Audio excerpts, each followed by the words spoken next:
Welcome to This Explainer. Today, we're diving into one of the most foundational and, honestly, fiercely independent American philosophies ever put to paper. We're going to look at a movement that essentially defined a nation's intellectual character. But as we peel back the layers, we're going to discover its surprisingly global origins. So get ready to completely rethink what you know about individualism. Let's kick things off by confronting one of the boldest, most demanding statements in literary history. Whoso would be a man must be a nonconformist. Written by Ralph Waldo Emerson, this wasn't just some catchy slogan. It was a literal call to arms in 19th century America.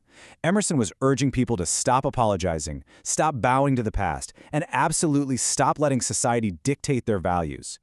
But before we really get into the text and the man behind it, I want you to ask yourself a pretty tough question. Are you truly living as an independent thinker? Like, are your thoughts actually your own, or are they just reflections of the society you live in? Emerson believed that in every work of genius, we recognize our own rejected thoughts, the intuitions we dismissed simply because they were our own. Section 4. The Sage of Concord. The Birth of an American Intellectual. To really understand this movement, we've got to start with the man himself. Born in Boston back in 1803, Ralph Waldo Emerson grew to become a prominent essayist, lecturer, and the quintessential voice of 19th century American thought. He was kind of a baby genius, actually, entering Harvard at just 14 years old.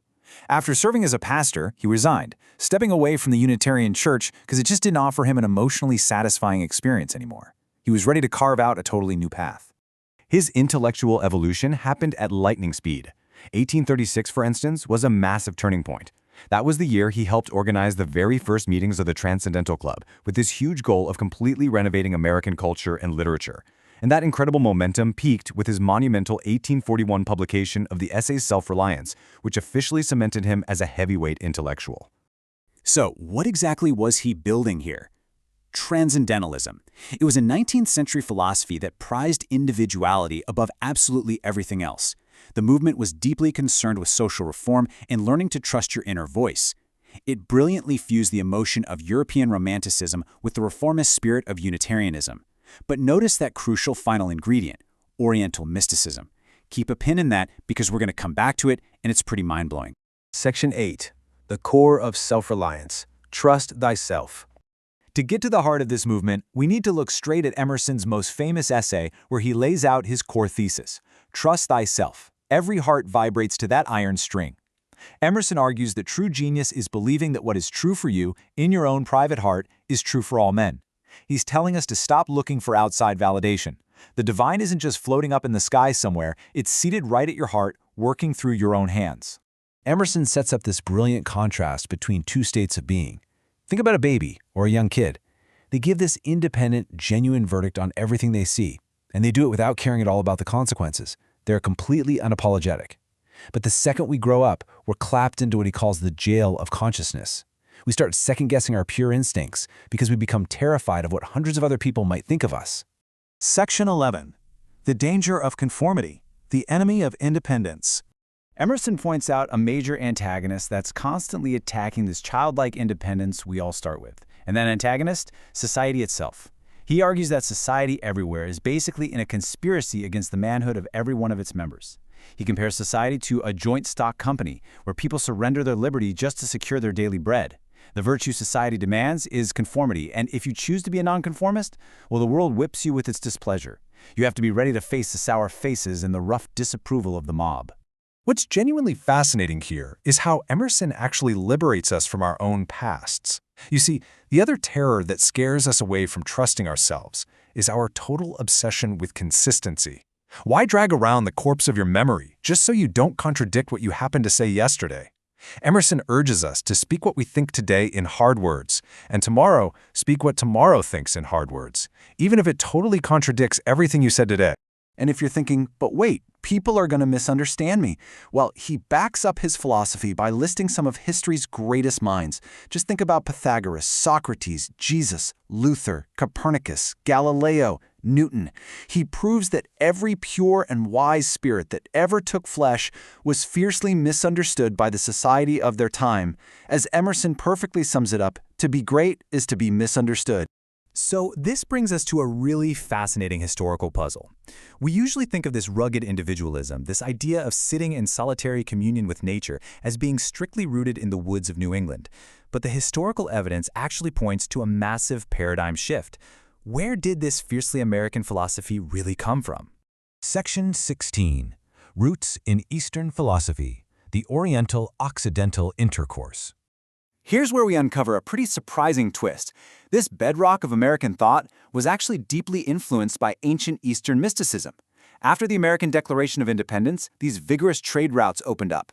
Ships sailing out of Salem and Boston weren't just heading to Calcutta and Bombay to bring back indigo, sugar, and silk. They brought back translated Indian classics. The receptive minds of Massachusetts intellectuals were suddenly being exposed to the ancient, unfathomable wisdom of Hindu texts. It's honestly incredible to see exactly which ancient text these supposedly isolated American intellectuals were just voraciously consuming. Emerson was reading the Upanishads and the Vishnu Purana. Henry David Thoreau was studying the Bhagavad Gita and the Harivamsa. Walt Whitman was absorbing Hindu Advaita Vedanta. This wasn't just some casual weekend reading. These texts were absolutely foundational to their entire worldview. You can literally see the direct literary connection. When you put Emerson's famous poem Brahma right next to a sloka from the Bhagavad Gita, the resemblance is just undeniable. Critics have pointed out how Emerson took Hindu concepts like Maya, the illusion of the world, and Brahman, and reinterpreted them into his own system of values. He took the essential spirit of these Indian texts and wove them right into his essays on American self-reliance. Section 20. The Transcendentalist Legacy, Passing the Torch. This profound fusion of East and West definitely didn't stop with Emerson. It practically became the genetic code for the next generation of American literature and philosophy.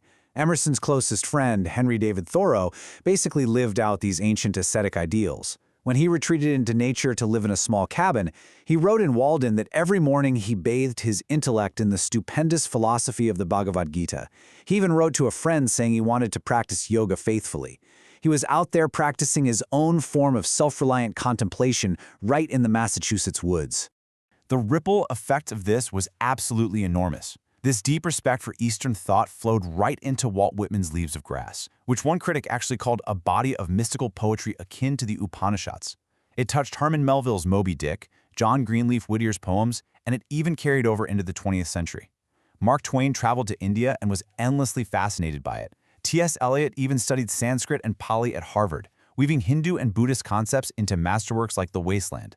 Emerson's ultimate realization, which he wrote down crystal clear in his journals, was that the East is a grander synthesis than the West. He truly believed that this cross-cultural fusion provided a kind of spiritual enlargement that the modern, highly materialistic Western world desperately needed. It taught Americans to look past trivial everyday things, to actively seek out solitude, and to trust that divine instinct living inside them.